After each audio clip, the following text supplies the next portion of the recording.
Are we online? We are, excellent. Okay, I would like to call to order the Board of Library Trustees meeting for this Tuesday, December 17th, 2024. May I have a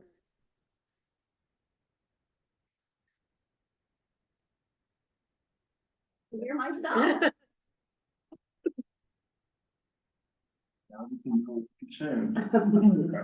All right, trustee Burrell? Here. Trustee Gallo? Here. Trustee Kelly? Here. Trustee Meadow is currently not here. Trustee Rule? Here. Trustee Zick? Here. President Samari? Here. We could stand for the Catholic. I pledge allegiance to the flag of the United States of America and to the republic for which it stands, one nation, under God, indivisible, with liberty and justice for all. Right. Do we have any public comment? No public comment. I do know that we have a visitor to our meeting today, Mrs. Barb Watts, and she is actually running for library board for one of the open positions in April. So welcome. You'll see what we do. Yeah. Glad to have you. We always like visitors. Happy to be an observer today. Very good, very good. All right, do we have any liaison reports? I don't have anything from the Friends, but I do have a report from the foundation. Okay, The foundation is scheduling a group photo at the locker to send to Gallagher, along with a thank you letter for their sponsorship of the two remote lockers. We're also sending appreciation to Tom Murphy and Murphy Security Solutions for a $7,000 discount on those lockers. The development team is working to fill out the March 7th International Women's Day event with a self-care message. We now have completely updated our vision, mission, and value statements. Small group is getting together in January to lay out the complete bookmobile campaign, utilizing many of the ideas that came out of their November 14th event.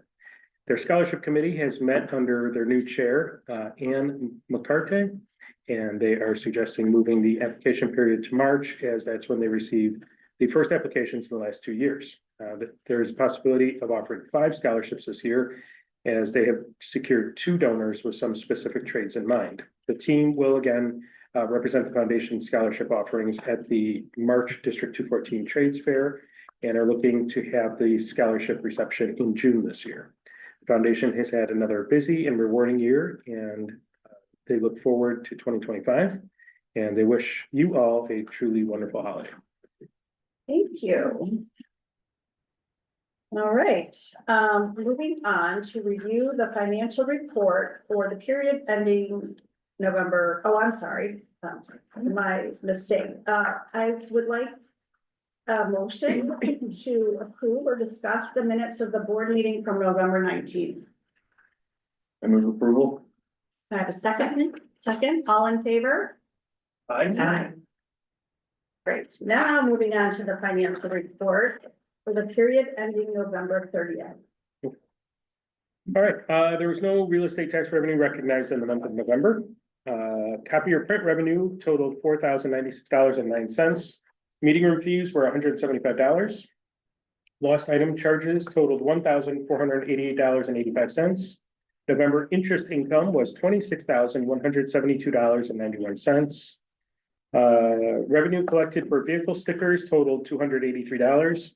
Makerspace miscellaneous revenue was $695.95. Makerspace rental revenue was $300, and the total revenue collected in November was $33,921.98. On the expense side, 92% of the fiscal year has lapsed, and we have expensed 86% of our total operating budget. The favorable variance to date is $843,424.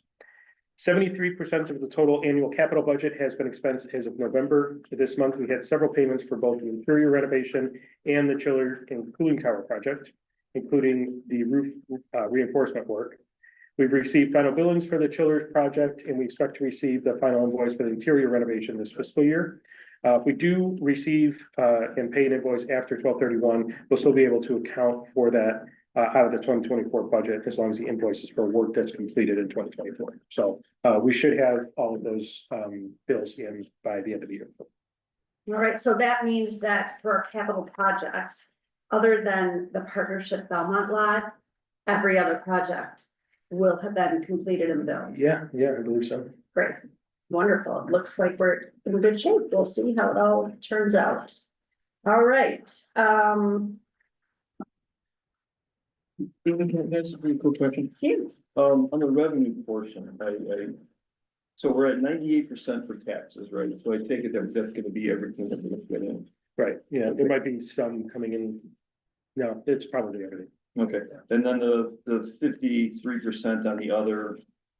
I take it we're probably not gonna be anything more coming into that. So I'm guessing the revenue is probably pretty much where it's at. Pretty close, yeah. Okay, because I was just trying to do some math extrapolating out. So it looks like we're gonna be.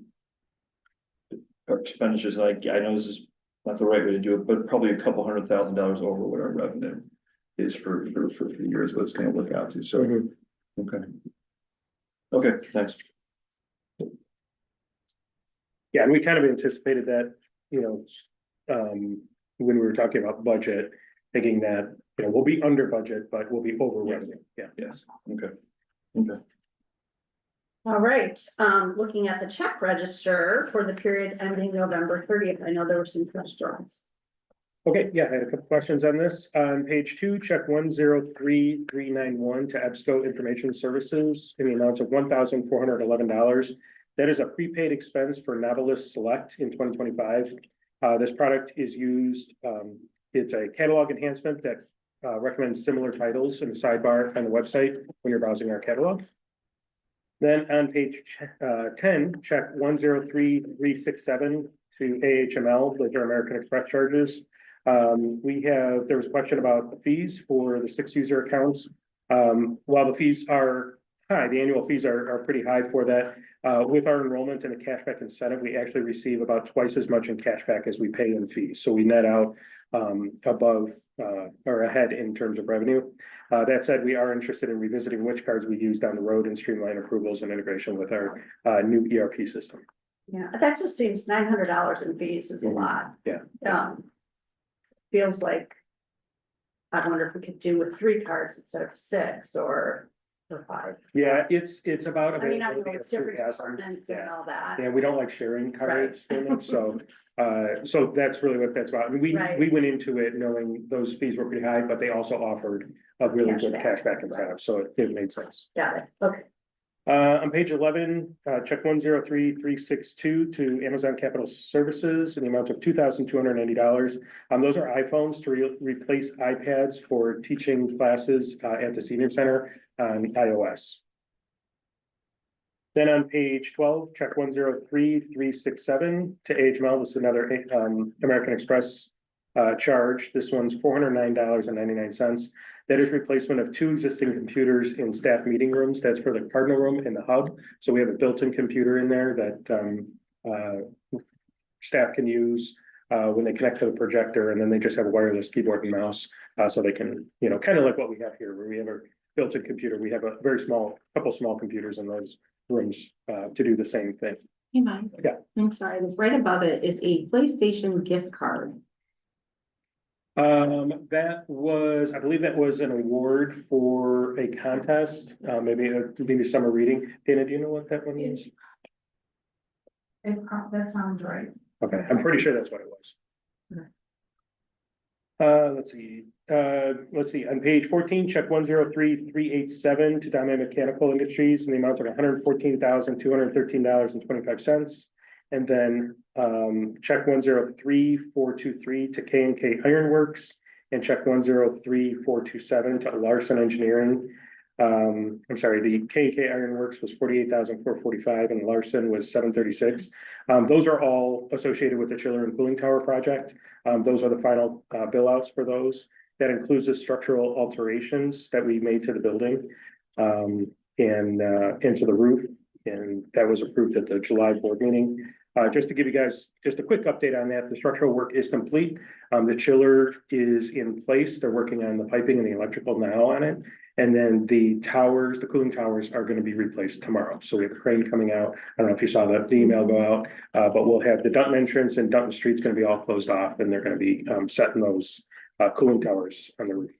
So that will be wrapped up. Is that, like do they finish by 5 o'clock or? They'll be out probably by 3 Okay. and I was just everything will thinking be for open all again. the people that come in Yeah. tomorrow night to study. Right. Yeah, Yeah. okay. Okay, and then the last one was on page 19, check 103366. It's a MasterCard charge to AHML on the amount of $230. That is for a chomp saw for youth maker programs. It's a kid-safe power tool for cutting cardboard for various kid-friendly projects. Anybody have any other questions? No, thank you. All right, may I have a motion? I move approval for the accounts payable check register for the Arlington Heights Memorial Library for November 30th, 2024, in the amount of $1,928,072.68.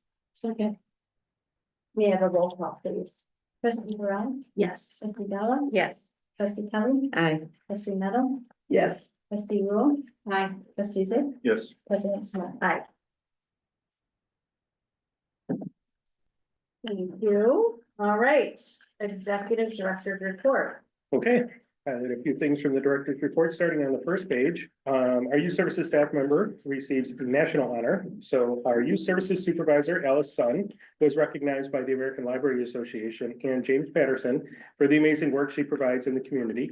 In celebration of Patterson's book, The Secret Lives of Booksellers and Librarians, the author made a special donation to honor select ALA members. ALA President Cindy Hull stated in a press release, "We are delighted to announce the bonus recipients to recognize them with this national honor." So congratulations to Alice. It's a very nice honor she received. Let's see, then on page 3, for a second year, the programs and exhibit specialist Emily and Neil partnered with local veterans organization Salute Inc. on a veterans community exhibit. A total of 36 veterans, active military members, and their family members created sun catchers featuring photos and beautiful colors during our decorating days in November. The sun catcher exhibit decorated the Dutton entrance windows through December 4th. And then local author Robert Mueller enthralled 40 attendees with information about the Battle of the Bulge and the heroes who fought for freedom. Several people brought historical family mementos to discuss with them. And directly beneath that, our info services librarian, Stephen, hosted 2 successful self-publishing workshops in November, attracting nearly 30 published and aspiring authors. These practical sessions provided participants with essential business skills to navigate the self-publishing industry. Topics included finding reliable editors and cover artists, as well as effective marketing and sales strategies. And then right beneath that, our collection services helps reduce barriers to access materials.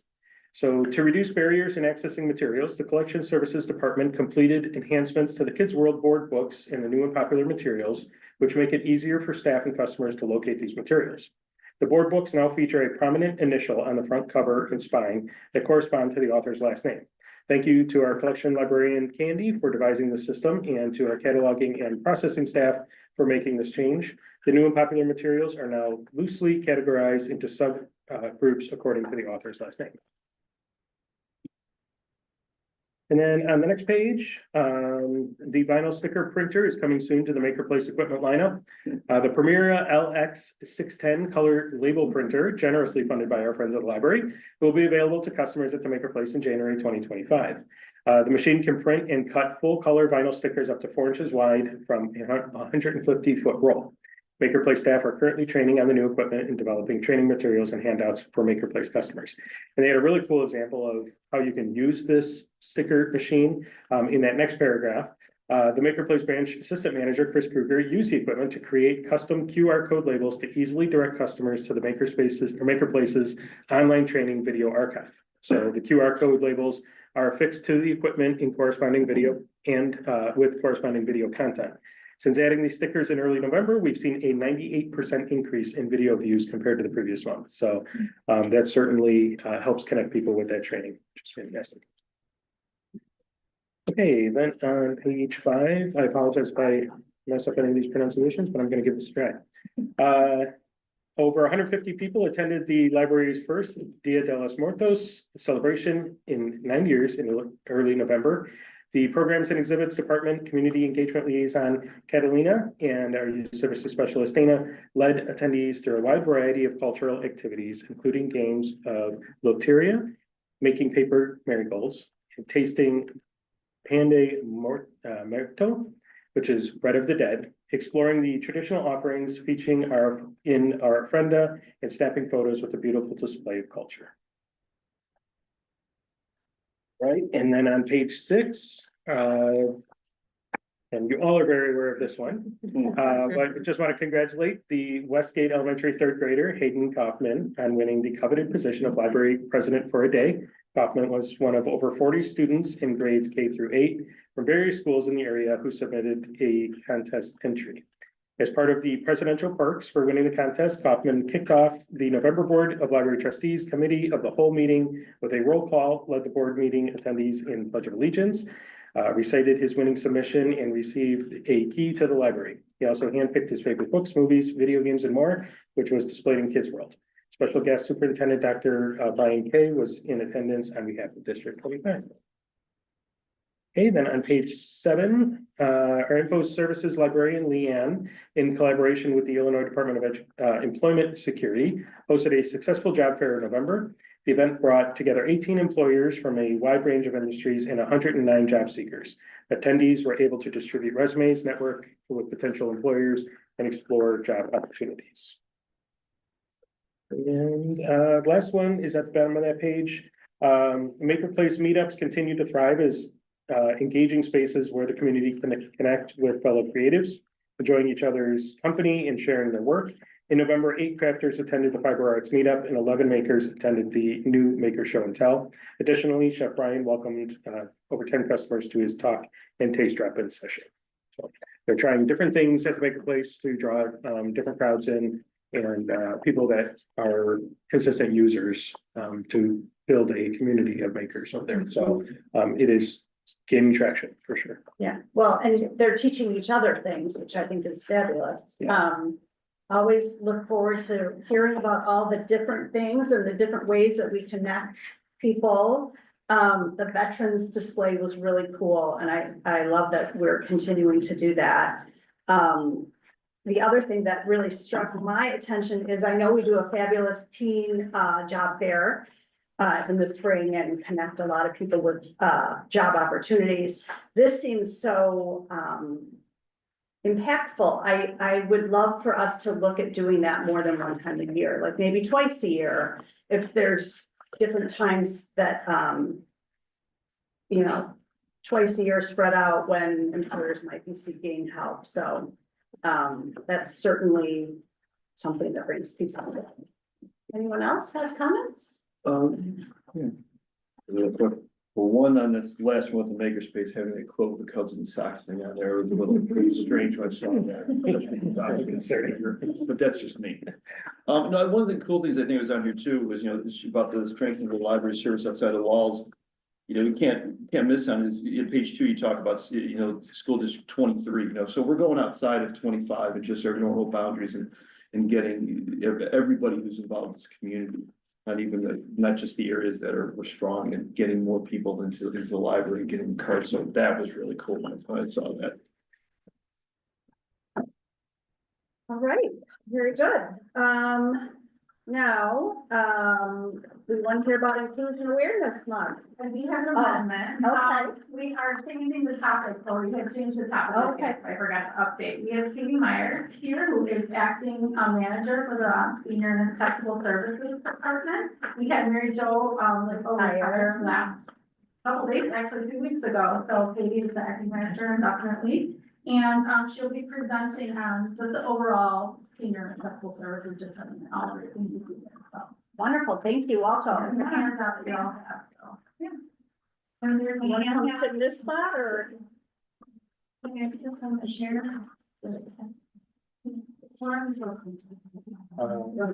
Yes. Yeah. Next. Yeah. Hi, everyone. I'm Katie Myers. I'm the acting interim manager right now for Senior and Accessible Services. I'm really today just here to talk about the work that we do and our accomplishments the last year. Everything is outlined in the Secure and Accessible Services handout that was on top of, I think, what everyone has. Colors, I like it. So I've been the supervisor since 2019 and worked in our senior services since 2014 here at the library. Our staff manage the library branch at the Arlington Heights Senior Center.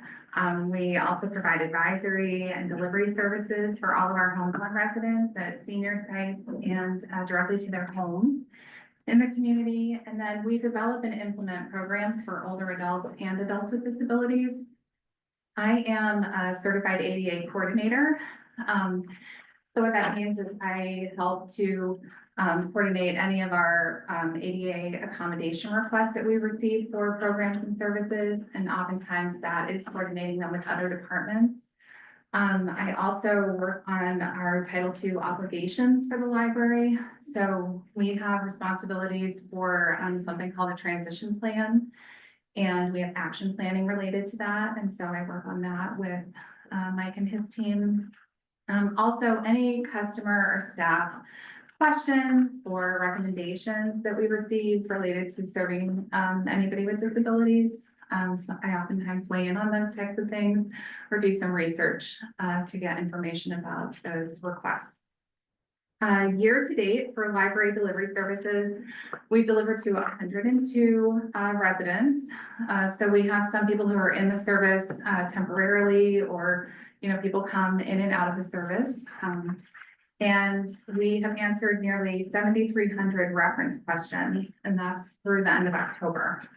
So reference questions that come to our department, many of those are going to be book requests or material requests, but they also can be of the nature where people are looking for different types of information, and oftentimes related to accessibility or one's own disabilities. And so I highlighted a couple of examples that have come in more recently. And one is a good example. It's a unique request, but similar to some others that we received. This one was one that came to the Digital Services Department, and it was a request for help with some software that somebody was using at work after returning to work after having a stroke. And it was referred to our department since the person had self-identified they have a disability. And when I spoke with the customer, I realized that they were really eligible for the ADA accommodation requests through their workplace, and that they also qualified for a number of free rehab services where an organization will come out and assess someone's software and hardware needs, and was able to make those recommendations to the residents. And it was really nice because they followed up with an email saying that they had pursued that with their HR department. So we don't always hear back from customers after we provide research information. So that was a really nice one.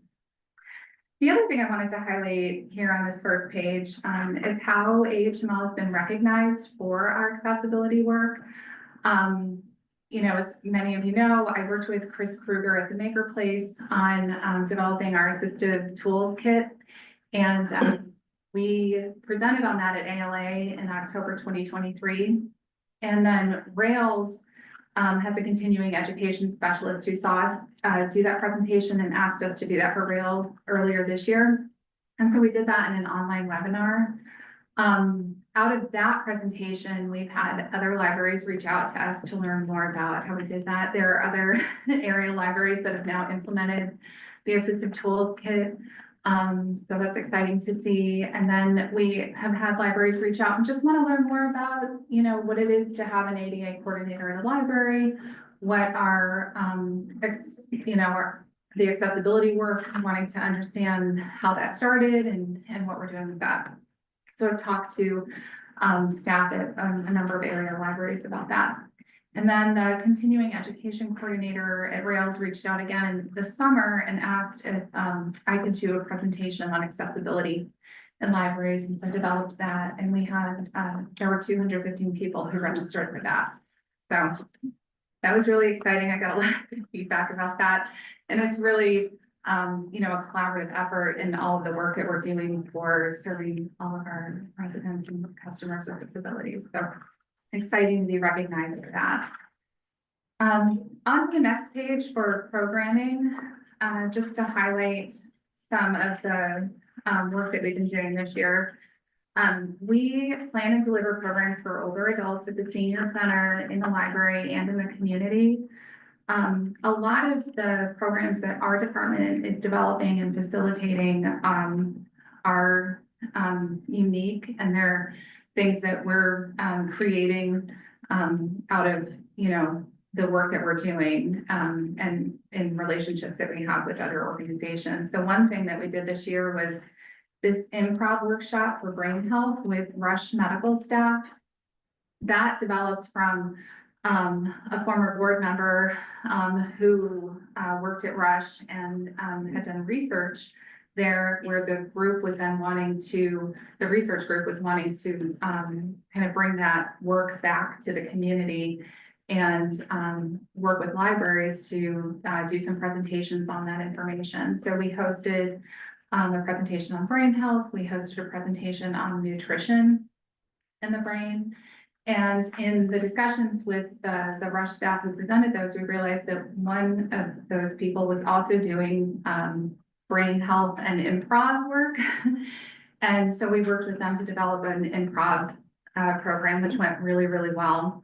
The other thing that came out of those conversations is something that's going to launch in 2025, which is a cognitive care collection.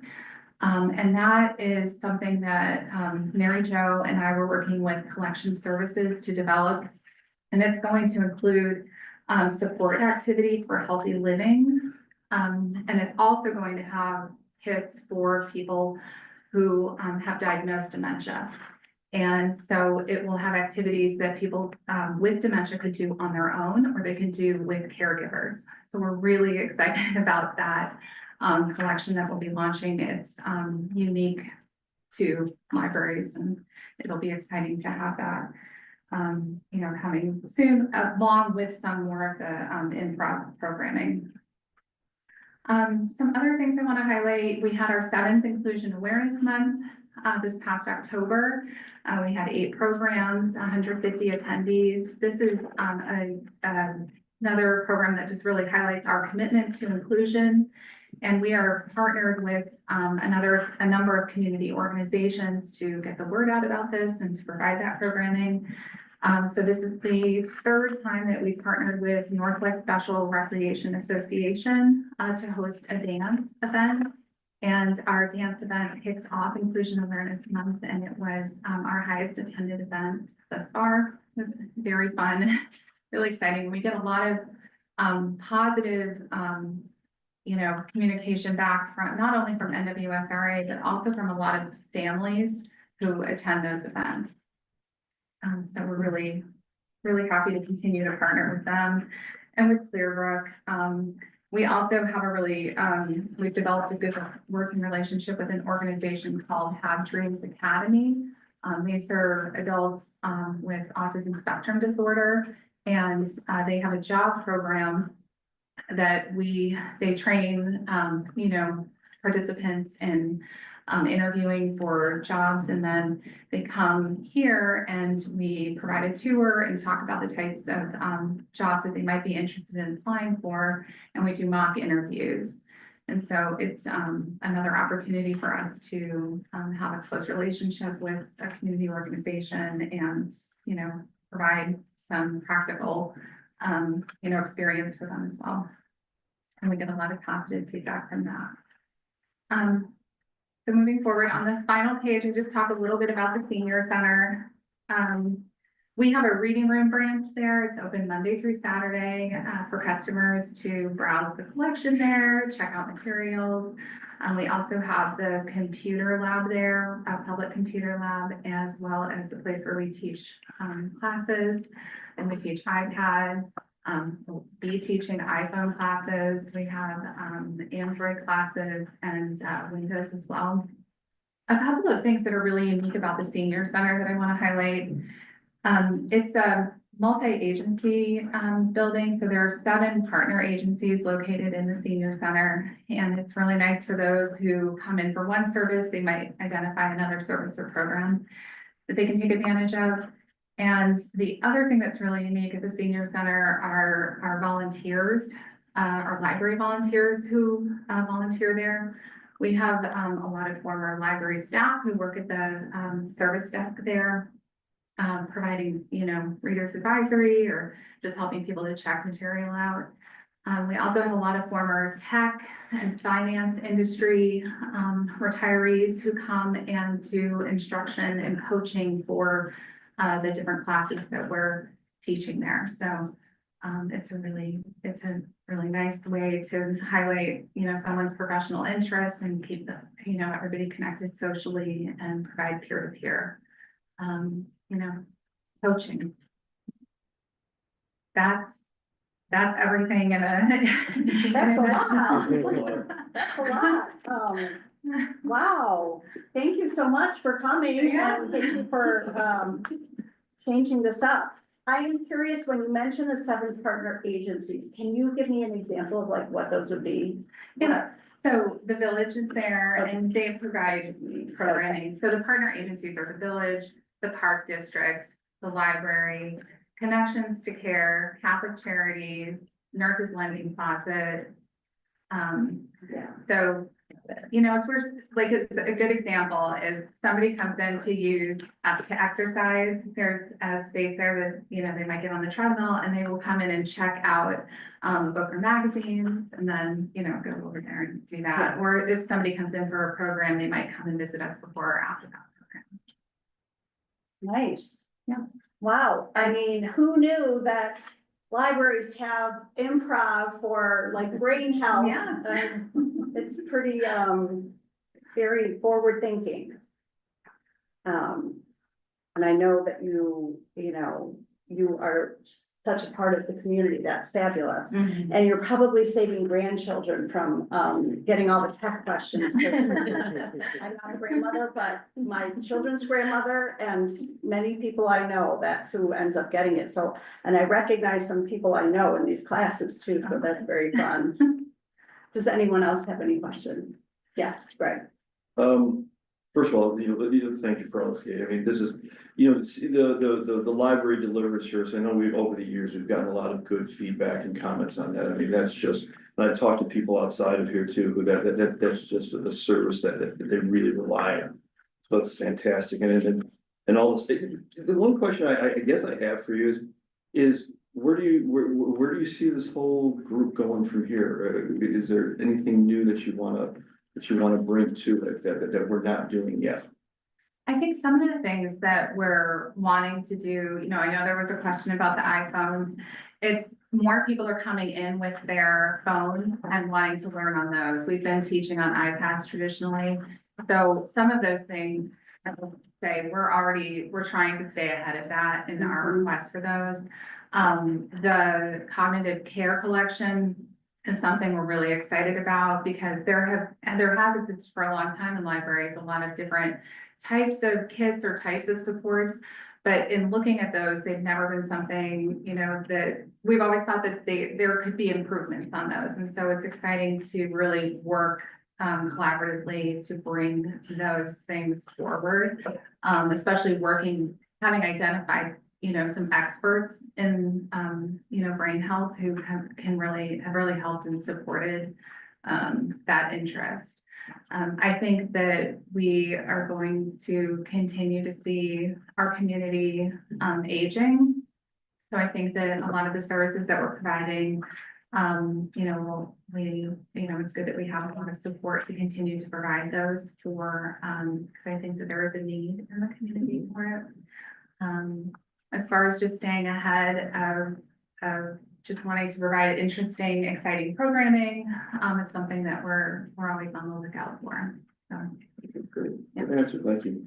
Yeah, and I feel like, having the other partner agencies there is really helpful because I'm sure that the village nurse or village staff get a lot of questions and we have such capabilities that it's like you can never do enough communication and PR. So the more people that are spreading our message, and the fact that we have a social worker here on a regular schedule now that might be able to direct someone. So I think it's terrific, and the collaboration is really a big part of that. Absolutely. And the senior center is definitely interested in more outreach and getting the word out in the community. So there are plans for that this year because it's a collaborative organization and we're part of that collaboration. We are committed to, working on those outreach events, which will be at places like Lake Arlington or the History Museum campus. And it's really to get the word out about the senior center and what exists there. Yeah. And their challenge too is that they're in such a specific part of town, whereas we're more centrally located, for sure. And we have outreach, areas everywhere. So, well, thank you very much. thank We you. appreciate it. This is such good work. Thank you. Thank you. All right. New biz, or do we have other old business here? No? Okay. Well, we all want to hear about the One Book, One Village. I mean, first it's the announcement, then it's what are we doing? And now what did we do? Tell us.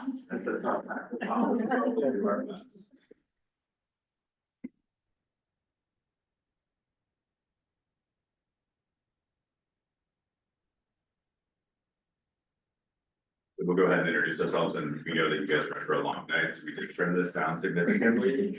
Only 2 hours?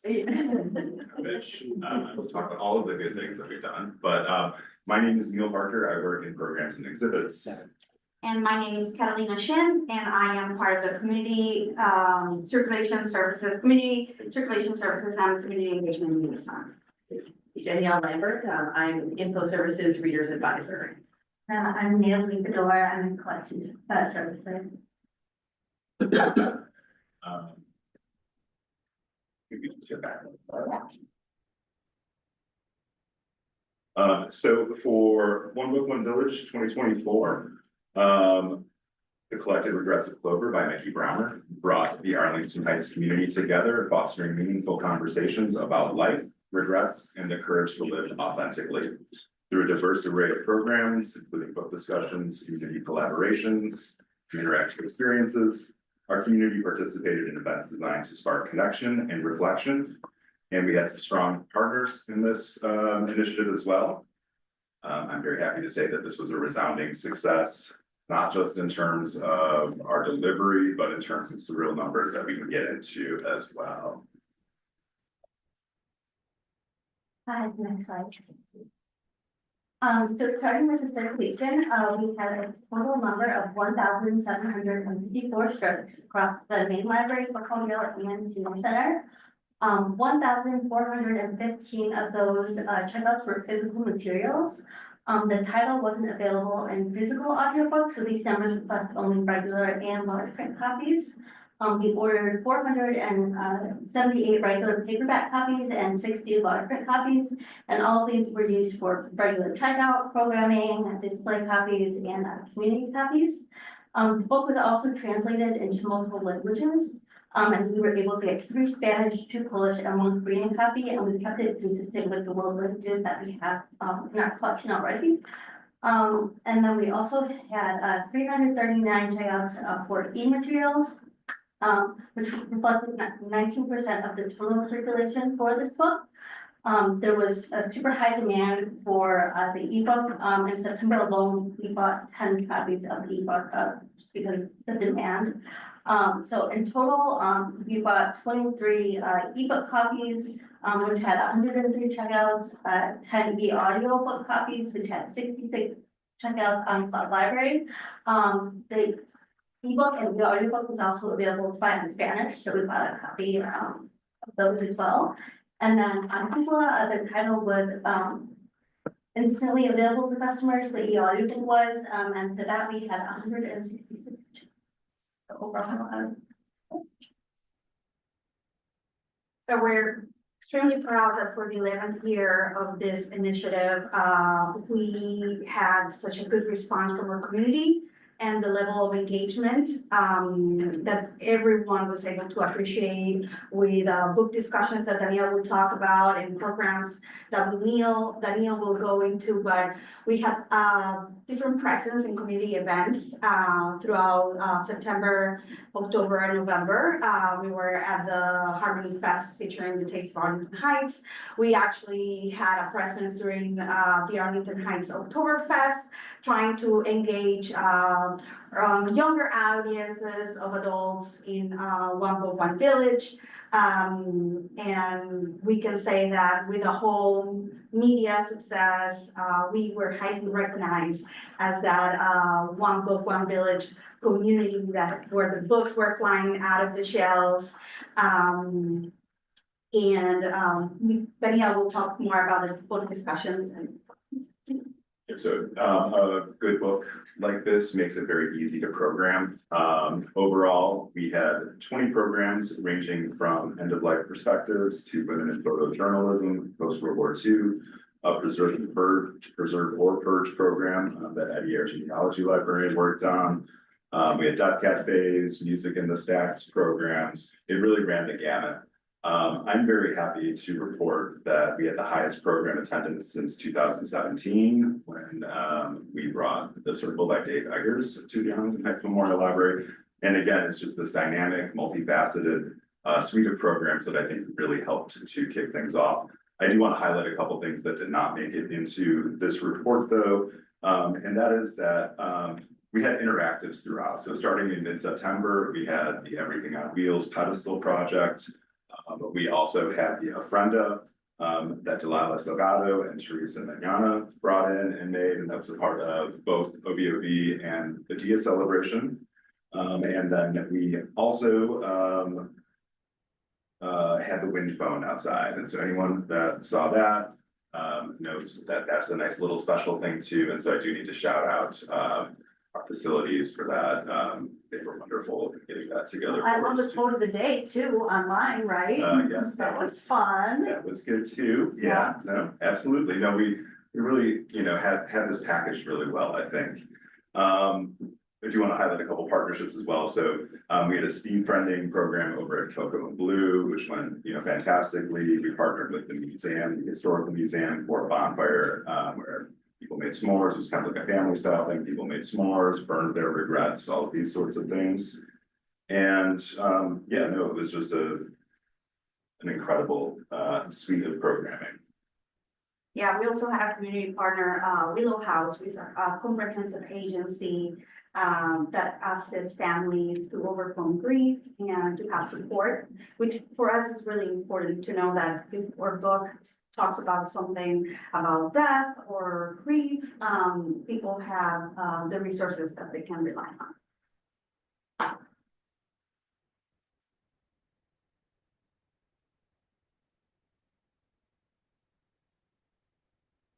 Talk about discussions. All right, so we had 10 discussions overall. So those included not just the page turns of events that we have in the evening and during the day. That also included ESL, senior services, the Beyond the Book that we do at the Maker Place, where we did watercolor bookmarks, the Books and Brews that we did with our Read Alike, which was Briefly Perfectly Human, which is a nonfiction book. And then we did a Build a Bouquet up in the Hendrickson room, which was a resounding success. It was a super fun program where everyone got to build their own bouquet, write a memorial on a card, and we had a great time doing that. And I will say, as someone who facilitates a lot of the discussions at the library, that this book was just so easy to talk about. A lot of the times we have to facilitate those discussions. We create questions, we have to prompt people. We didn't really have to do that a lot with this book. People came wanting to discuss the themes. Conversation flowed naturally. It really resonated with them. Universally, people had connected with it. They came with their stories of their own that they wanted to talk about. So it was really good conversations overall. And then overall, we had 184 across those 10 book discussions. And then we also put together book discussion kits for community book groups. So we had 25 of those this year. So what we do is we send out an email to everyone that we know that likes to do these community book discussions. And they fill out a form and we basically cater to the time they need these books, how many books they need. We put them in a book bag. They pick them up in their preferred location. And this year we actually did put a little sign in our book discussion stack so that people could learn about it. And then we could increase maybe those book discussion groups for next year. Our outdoor event reflected the engagement and participation that we have throughout the season with the book discussions, with the programs.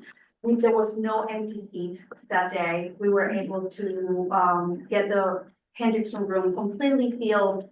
We also brought it back in-house from having it being done in Forest View for the previous years. So it was a really nice experience to have the whole library during the outdoor event becoming that venue. It felt like there was a ton of good energy around the moment. And for those of you who were here, you experienced that, and it was something that was experienced in the room. There was a ton of community feedback related to the facilitator that we had with the outdoor. The outdoor was delightful, approachable, engaged very well with the audience.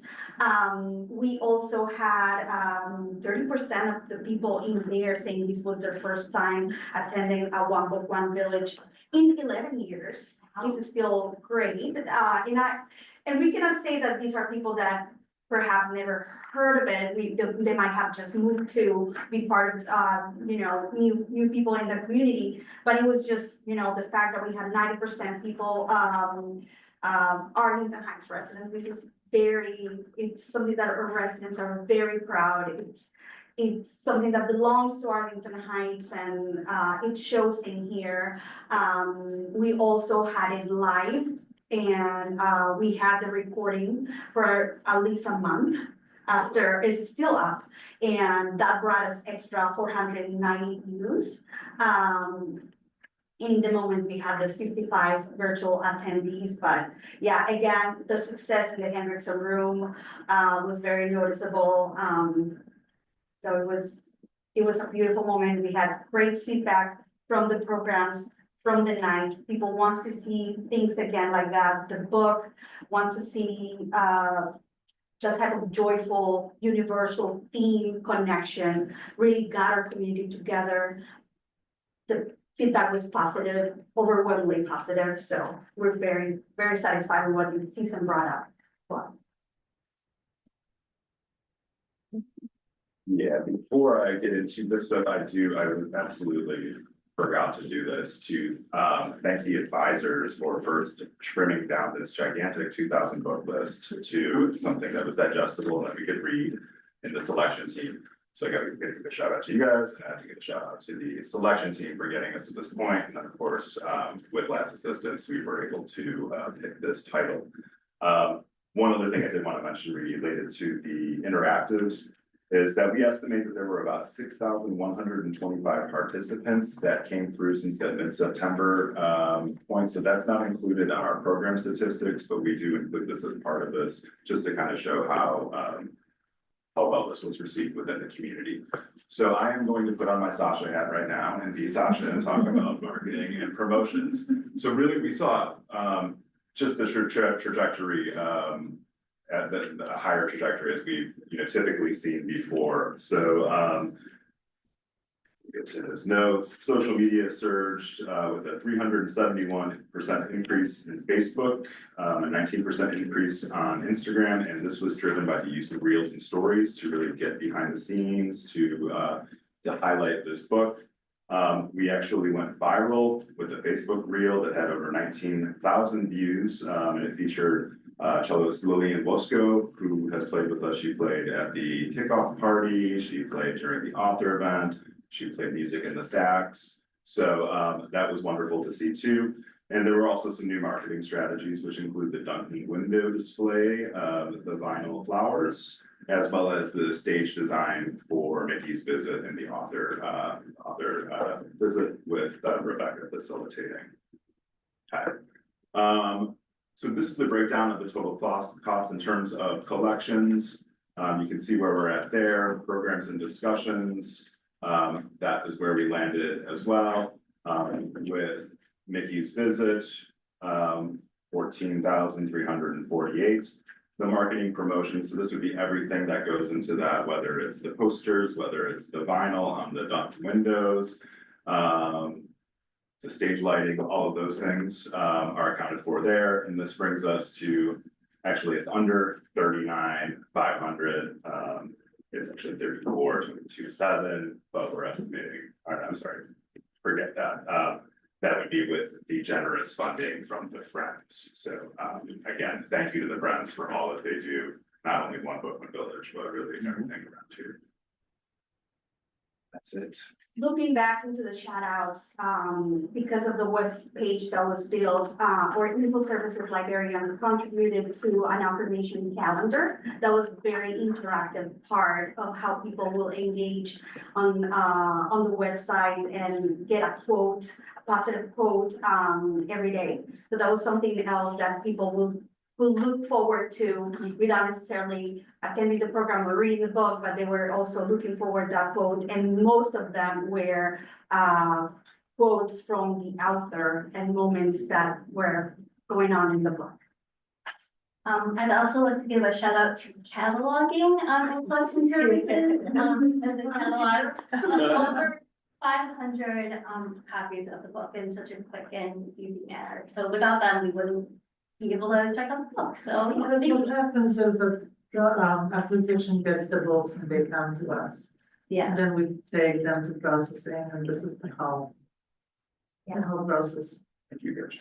Thank For my team, yes, from IT to facilities to everyone, this is one of our largest community library-wide initiative that makes us very proud. It's like the reflection of a ton of work that's done that we will probably start doing in a couple of weeks to continue with the 12th season. So yeah, it takes a whole library and staff engaged to make this happen.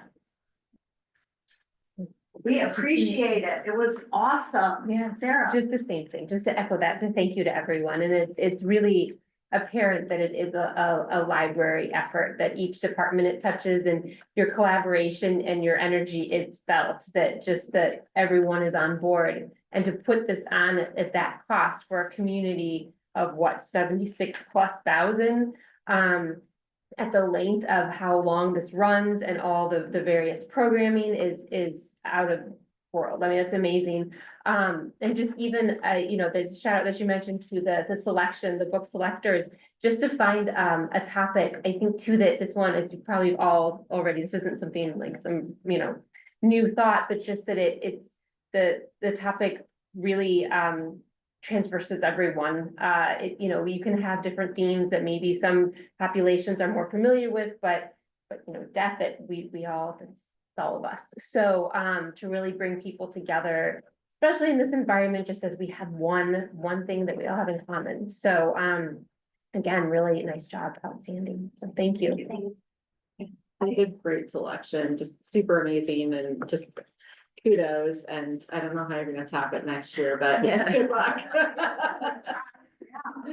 I'm really surprised that almost a third of people, it was their first One Book, One Village attendance. That's really interesting to me, because I do feel like if you talk to anyone in town who's a reader, and maybe they're not in a book club, but just a reader, they know about it. So it's how to reach the people that aren't readers or aren't frequent readers, and you did it with this. And also, as you were talking, it reminds me that in a way, it drives programming a little for the future, because the facilitator, I know she's been here before, but she was really phenomenal, as I know you've heard. And I suspect there might be some other programs with her, and maybe at the senior center, or and like the tech stuff with Dave Eggers, that was obviously, drove some programming in that regard as well. So I think it's really interesting that you're both programming off of the book, and then based on the event and what occurred there, perhaps future programming on it. I worked with Rebecca on the Deaf Cafe, so she will be back in Yeah, 2025. So no, it was just very. She was meaningful. she was It exceptional. was very meaningful, and honestly, we had, I had to facilitate, my manager, Jeff Percheka, had to facilitate Deaf Cafe because we set up a session and it just blew up. So there were too many people to kind of do that, so Rebecca took one half of the room in Hendrickson, we took the other half. And we're hoping to kind of continue it because it's just a, a really great program. Yeah, I mean, to your point, I just think that there was a buzz around this book. And I think it has to do with the universal themes, things that, I mean, death is definitely something that we will all experience. We couldn't keep the book on the shelf. I know that Sasha did not have to keep, retweeting or whatever they call it, the author video to drum up interest. In fact, I don't even know if he did that, more than once because it was good on its own. So, yeah, and I think too, the flowers, like having something so big and physical on the front of the building. Cause even if you didn't know what was going on, you're like, what is that? Or the phone, like, what's this about? Just kind of simple in a way, but actually not, and it really drove, questions, which you want, so. Yeah, I think every year it's really hard to come up with another one. How did you think about the fact that we brought people into the library, which was great, but I'm assuming the Hendrickson room is smaller than the Forest View Yes. room, so how do you feel about that? So, Forest View, we probably have maybe 120 more seats. I think that it worked for this event. Mhm. So we had booked, Mickey before we booked, Forest View.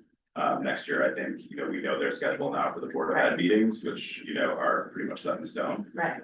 Probably would take a look at going back to Mhm. Forest View. Just, I think maybe because of the crowd size and, we heard, this is our 5th year of doing customized surveys for these programs.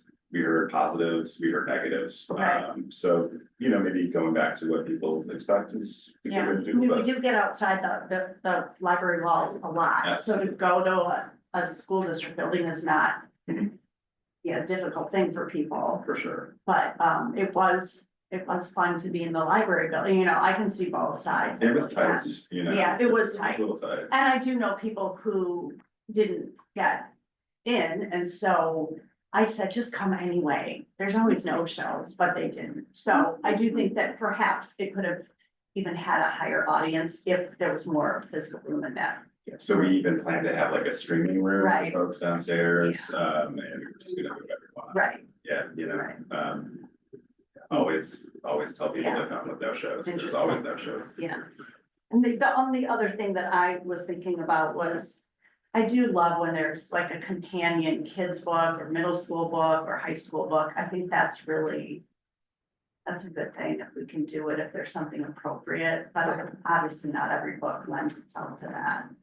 So, yes, we talked a little bit with youth services about this, and this one just seemed kind of like the depth. Yeah, Maybe it it's- was, it's- yeah, it was a different. Yeah, Luckily, we were able to partner with youth services for Dia de los Muertos, which was our wrap up to end with the season. And it was a success that brought in families and children playing games and looking into that cultural aspect on how Mexican culture looks at death in the way that they celebrate and they honor. So we got a ton of wonderful feedback on that. So perhaps we cannot have teen or kids book in some of these seasons, but we will definitely continue working together. Yeah. And creating programs that are appealing for families and children and yeah.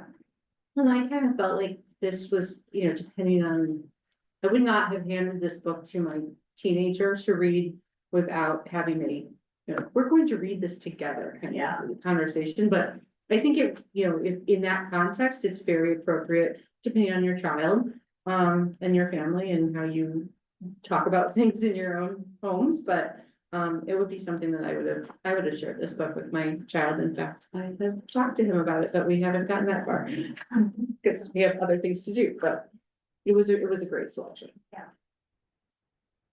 Thank you. It takes a village. It takes a library to Thank you for the same book. We appreciate all of your support. Yeah, thank you. Right. Some of you were with us from the very beginning, so thank you so much. Yeah, just real quick, yeah, it was a great event again. And it looks like, if I'm right with the numbers, it looks like we came in under budget, which is always a good thing. Than last year and lower than previous years. Yeah. So that's fantastic, something we always have to be cognizant of, obviously, but for this type of event, it's great. Yeah, I know Sasha got into the 50.25% average email, and he's got the thing down here, constant contacts at 36.11. That number even sounds high. I mean, 50% opening emails is just incredible, so that's fantastic how we got that out there. And I was thinking about the 31% for the first time, One Book One Village. And I was thinking, how do you, this is only, I don't think this is negative, but just kind of thought. Yeah, there's a lot of people I know that knew about it, but there's also a lot of people I knew talking to the village that had no idea, you know, that it was going on. So it's like, how do you get that word out? You know, I was thinking like, you know, I don't even know if we do this, we utilize the bookmobile. Now, I don't think the bookmobile would have been good for this one, since it goes with so many kids coming to that one. That was a little much, but are there things that we can do like that? Because that's a rolling advertisement, you know, for showing people and bringing people in, you know, just things like that. Because this is such a great, you know, 11 years, and every book you know, seems to be better. And this is definitely my favorite one out of all the 11. So again, yeah, congratulations. That was pretty awesome. Thank you. All right, well, thank you. For another year. Happy holidays. Before we end, thank you. All right, moving on to not quite as exciting, but it is exciting because we need it. Authorization to purchase servers. Yes, this is actually pretty exciting. So Rich apologizes for not being here this evening. He was unable to make it, but this is a proposal to replace our virtual server system. That is comprised of 4 physical servers plus the software. And this really hosts a lot of our major servers for our server infrastructure here at the library. The current system is, I wanted to say, 7 years old. They have been very reliable and have served us very well. But we know the warranty coverage is expiring for these January 31st of 2025. There's no option to renew moving forward just because of their age. So we would like to move forward with replacing them with the same manufacturer and same software that will be moving forward with, and that's Nutanix and Supermicro. Supermicro is the hardware manufacturer, and Nutanix is the software that we run on them for the virtual servers. So this is, if you look on the backside, the breakdown, it's 4 servers plus the cloud infrastructure license and support, and then the hardware support, and then the installation and migration. So total comes to $119,099. And then that's for this year. Just to give you guys idea of what ongoing support is, it's about $9,000 that we'll look at going forward for hardware support, which we're paying currently for our systems. Would we anticipate that this would last potentially another 7 years, or is that sort of the? I think that's reasonable. Yeah. Yeah. It says 5 to 7. Yeah, I think it's reasonable though to expect, you know, we really try and get as much as we can out of our hardware. And even our desktop computers, you know, we got, I think, 7 years out of them last time, which is a long time in Right. technology. Such heavy Yeah. use. Right, so, yeah, and so, so I feel like this is pretty reasonable request, and if, you know, going back 10 years, the money that we spent on servers was almost this much annually when we were replacing physical servers every year. It was a lot of money, so being able to do this, you know, this is our major server infrastructure, once every 7 years or so is pretty good financially. Yes. So I'm not sure if you know this, Mike, but I'm curious about the warranty for the new ones. Do you happen to know the length of the? It comes with the, I think it's the first year is covered and then we pay ongoing support okay, after so that. that's Yeah, part that's of what that that. 9,000. Okay. is, yeah. Okay, Good question. and then will there be a point, I'm assuming since the current ones, you know, it's just how tech is now, like, I'm assuming there will be a point where they'll say, like, no, we're not gonna support that Yeah. anymore, Yeah, and just then like what's happening. probably around 7 years, yeah. Okay. The only thing I was wondering about was when you get new servers, like a lot of times the software that you had in the old servers doesn't just fold over. Mhm. So is there gonna be new software that has to come in, especially like security and things like that? Yeah, we are purchasing the new cloud infrastructure license. But being this is the same, virtual servers are a little bit different than regular like servers where you're going from one operating system and converting everything over to a new operating system. This is the cloud infrastructure allows you to basically encapsulate a server and everything that it's included with it, including the operating system and all the supporting software, kind of package it up and then transfer it to the new one. And that's the beauty with the virtual servers. The server software that we're all aware of, like Windows Server and stuff, it doesn't know what hardware it's running on because that Nutanix infrastructure in between handles all of that. And we're going from Nutanix to Nutanix and they're handling the migration. So I feel like there won't be any migration issues or compatibility issues with the new hardware or software. Okay. Well, thanks. All right, seeing no more questions, may I have a motion? I make a motion that the Board of Library Trustees authorizes the replacement of the virtual server hardware with a total project cost not to exceed $120,000. May I have a second? Second, All right, could I have a roll call, please? Trustee Barone, Yes. trustee Young. Yes. Trustee Kelly, Aye. trustee Meadow, Yes. trustee Rule. Trustee Zip, yes. president Osborne. Aye. All right. Moving to look at approval of the Illinois State Library FY 2025 per capita grant application. Okay, so as we discussed in, I think it was in November, kind of the whole meeting, we talked about the per capita grant application that we would be bringing back to you at this time for approval and submission. Since that time, we have gone through and filled in each of the chapter's responses on things that we have done or working on, or if we meet the guidelines. Basically, just trying to put in a couple of things that we wanted to highlight to make sure that, it's documented that we're excelling in some of these areas. And then if there are things that need to be addressed, those are mentioned also. Did you guys have any questions about any of these entries or have anything that you'd like me to add? So I noticed that they asked you what the per capita grant we received was in FY 2023. And we got the grant for FY 2024 recently. Do you know what that was? Don't remember the number. Would it be higher? I mean, I think it's, what is it? Is it up to 145? It was just. Yes, the rate. 140, $1.45 per capita. $1.45. It used to be 125, did it go Yeah, up it to moved up. 145? It moved up 2 years ago. I think. Yeah, it'll so I be- think it's around $1.45 per capita. okay. So if you take 77,000, whatever, times Yeah. $1.45, that should.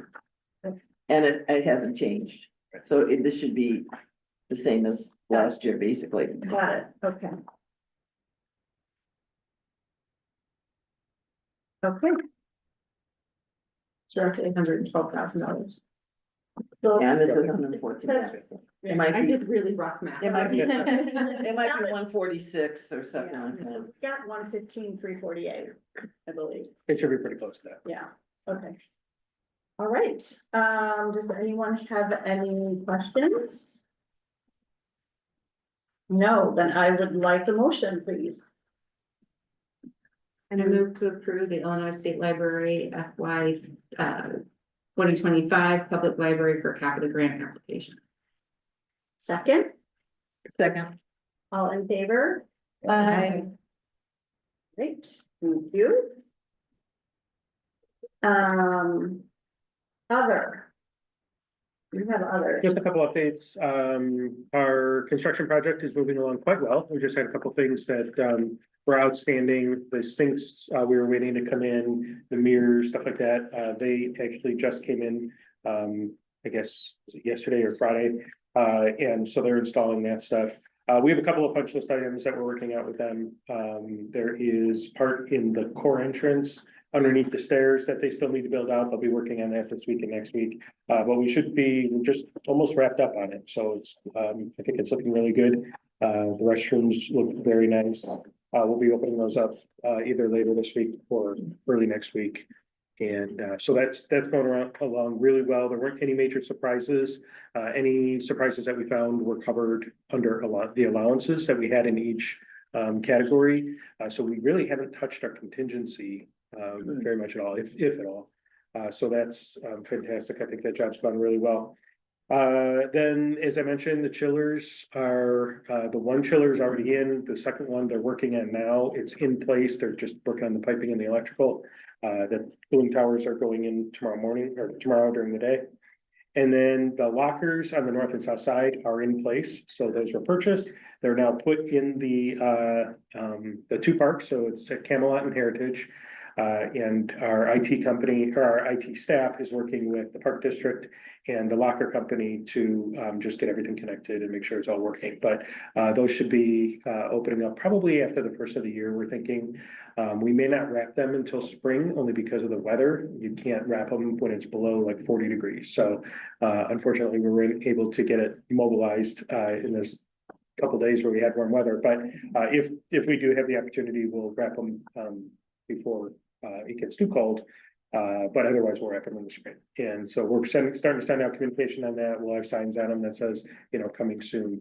But those are here, and huge thank you to Gallagher Insurance for the sponsorship. So they sponsored both of those and the installation. And as I mentioned in the foundation report, Murphy Security Solution gave us a nice discount on them as well, for $7,000 for the three. So yeah, so that one should be up pretty soon.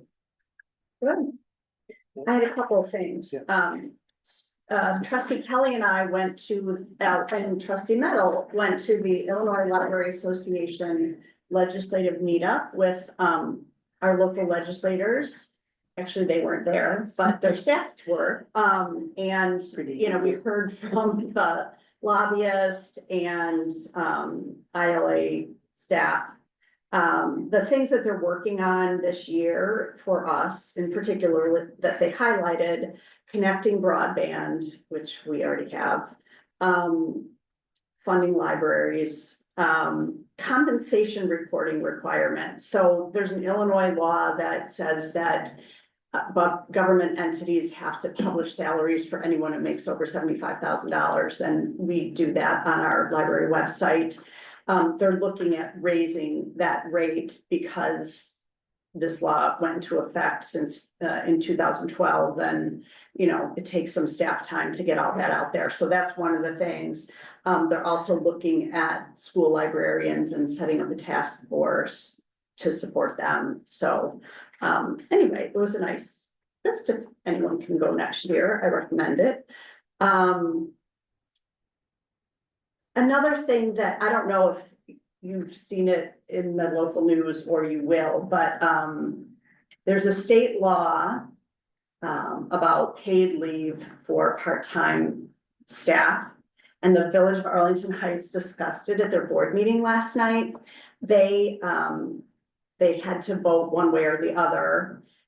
It was their only opportunity to vote to opt out for the school districts and the park district, which they did.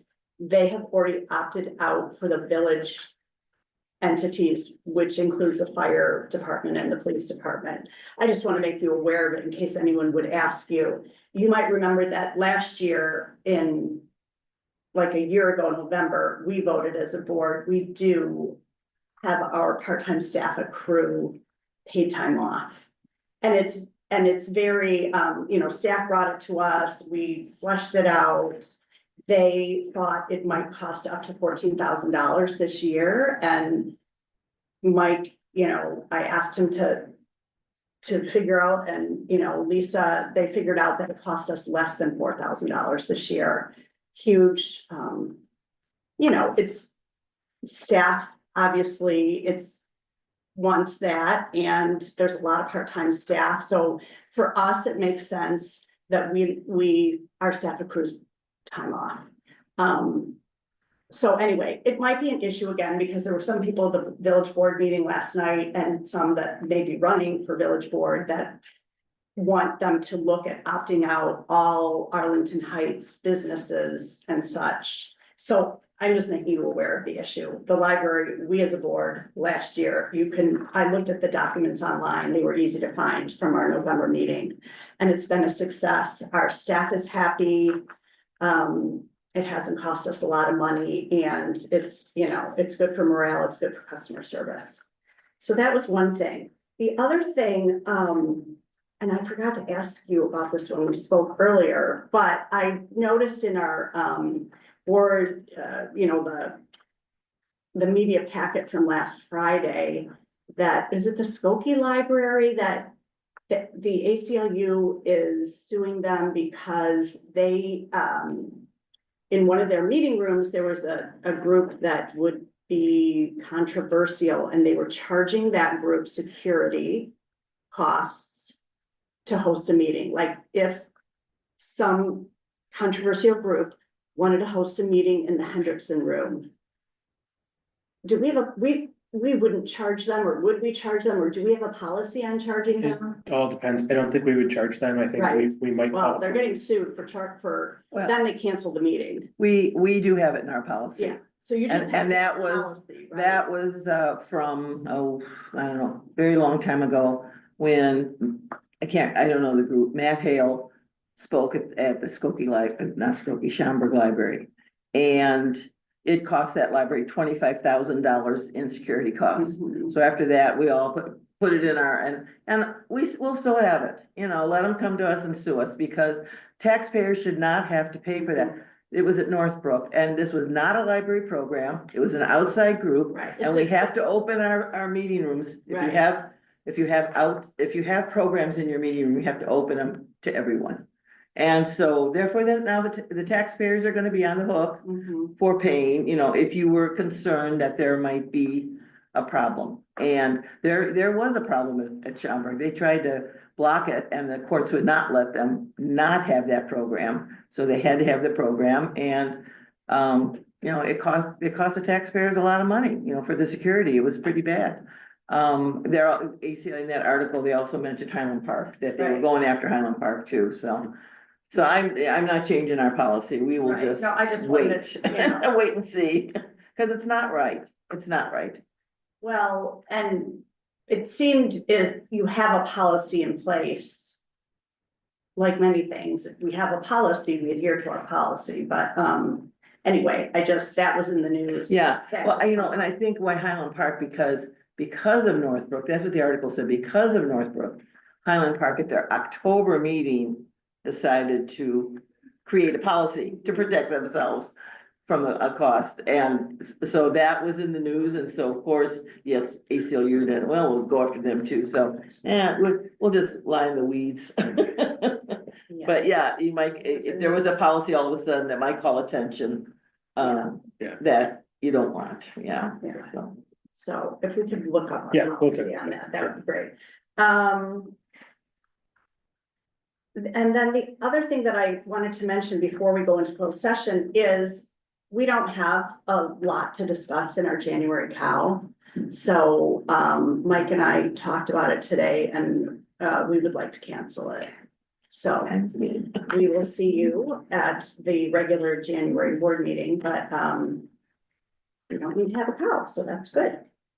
No, Yeah. all right.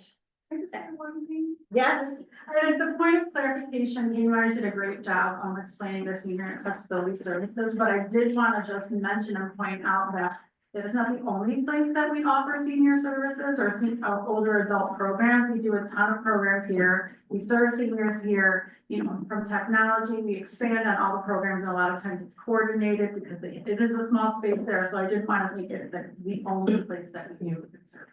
So make sure you all know that. I know you're super users, but just to clarify, it was left out. thank you. All right, may I have a motion? Thank you for our guests for coming and, May I have a motion to go into closed session, please? I move that we go into close. To C1 to review the executive director's performance of compensation. Second, all right, all in favor, say aye, please. Aye. Please, right, we will go into closed session.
Yeah, Teresa. Oh, I heard mine. Select out Teresa, So sorry. she will, Close to burn. we have a motion to go back into open session. So All in favor? Aye. Okay. Now. We have to do the minutes from. Well, you kind of pass them on. Yeah, we just approve the closed session minutes All right, and make a motion, we approve the closed session minutes. in a second, second, all in favor? Aye. Aye. All right, we are back in open session. We discussed your compensation for next year based on your great work this year and, we felt like you, accomplished every goal and then some, and we got some extra grant money this year. We were able to, really work on our community connections, and that's really evident. The work with the foundation has led to some terrific opportunities for the library and for our customers from both the north and south section of town. And being able to do that with these wonderful donations is really helpful. So thank you for your leadership. It's been a great year. And you even found time to get married and go to Europe. So I don't know how you do it all. You must have a great board behind you. We are very happy. We would like to offer you the highest rate of compensation range that the library staff has approved this year. So we will be giving you a raise of 3.75%. And we thank you very much for all the hard work that you and your staff have done this year. Well, thank you very much. Appreciate it and appreciate all of your support, everything we do. Thank you. Thank you. Thank you. Very good. And It sounds like trustee Rule has something that she would like to be looked at for a future meeting. Yeah, I guess, there, in our last meeting, and I shouldn't say last, I don't have the date in my head. Dana was really kind of, I know there's a lot of work put together to come up with a summary of the findings from the Maker Place and usage. I'm just a very numbers kind of person and was hoping that maybe we could get maybe a little bit more like data-driven information of, you know, okay, if normally it's Tuesday through Thursday, it was this kind of a usage. Were there programming going on during that? How, you know, if we had 70 visitors that day, you know, were there 30 in programs? So we really need to kind of back those numbers out. You know, were there certain days, you know, times of day? Like, I just felt like, and we talked about this at the get-go, that because of the summer being so weird with schools being extended leave, where the summers, you know, kids being out of school 12 weeks versus 9 weeks, the parent schedules that would be utilizing the Maker Place is going to be impacted. And I know that that was, you know, important, and I'm not trying to like beat a dead horse here. I just would really like to understand those numbers. Because I do think like even today, I'm like, oh, well, okay, today's Tuesday, never mind. Yesterday, I drove past, I'm like, oh, no, it's Monday. So, I just want to make sure that we really took a look at it. And like, I understand that it would be a lot easier just to keep things the way that they are. And I believe, and like, I know you guys put a ton of work into it. And so like, I'm not asking for anything else, just to see what those numbers look like. A little bit more than just a summary, if that's possible. And I don't want to have you, you know, doesn't need to be hours of time, just maybe a little bit more detail. sure, yeah, we can provide that. And I just want to clarify, we are not doing it because it's easier. It just doesn't really make sense for us because we see usage of different days that are, it's The higher. numbers absolutely talk. And so, yeah, and I don't mean it like that. It's just, I want to make sure we're not, that it's not a narrative, that we really have the numbers behind it. So that when a constituent does ask us, well, why didn't we do this? We can say, well, really, we really did look at apples and apples rather than apples and oranges, and we can, Yeah. answer them straight. And we are evaluating all of the hours for Make a Place next year. Sure. Looking at, Sunday morning is like our busiest. That's when people are waiting at the door. We're also doing a lot of things to pull more people in, at those times. So, Sure. there are a lot of things going on that are Oh, I just, can't imagine. beyond, You guys, you know. everyone does such a tremendous job. Like, this is not, and I've watched it where, you've got one person over here and and they're working, they're getting their steps in. Yeah, And they do a great job taking care of customers. So it's not that, it's just, I know that we've had people ask, so. yeah, and please feel free to forward those to me if you have people asking about it, because, that really helps us evaluate that stuff too, so, thank you. Thank you, guys. I would like to make a motion to increase the compensation for our executive director, Mike Driscoll, by 3.75% for fiscal year 2025. Second. Could we have a roll call, please? Trustee Burrell, Yes. trustee Fallon, Yes. trustee Kelly, Aye. trustee Meadow, Yes. trustee Rule, Aye. trustee Zig, Yes. president Smart. Aye. It's official. Thank you. All right, does anyone else have any other? Because we can keep trustee Gala here, so our children are really nervous. I would like to make a motion to adjourn. All in favor?